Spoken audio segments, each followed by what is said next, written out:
Uno wadi amama ngunifonera hapa nafumanga kwa nchito no kuona wakumanga dati ukale wachito ndami yake ya kushigai so kumba ni matumizire na ndrama yoona yeah kumba ni matumizire so kwa musangala napo kwa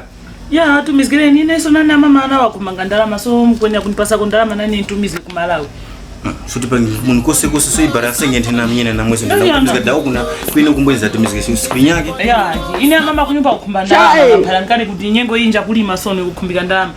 so mnipase kuna ndalama na mweso ndalama kwa kwini kungatumizike sifai so amama ngaona ndama wati kumba so inande anjishoko waka kumba ka 500 ona ndio kumba tintumizike waka kwini kuna kusombweza musasira boso nisa kupasa na nisa musasira ona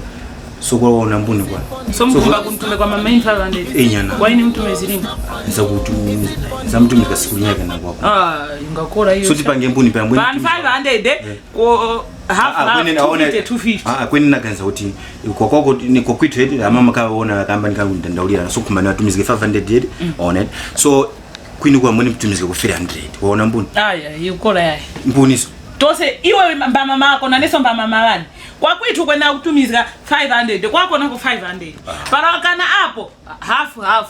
zingeteka kuti kwini mtume 500 kwani mtume 500 na neso mama na neso mama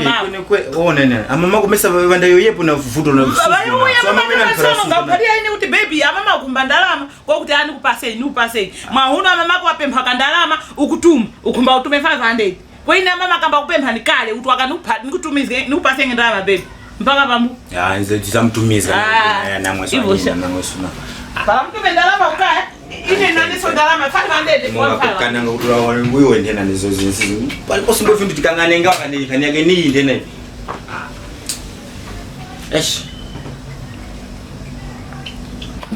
ai ine uyo vake wene ndrama ntumizike na mashero vake warupusa ine kutumizika ndrama ukashi kwa shaia amamani wandi kamba nikari kunsuza iyo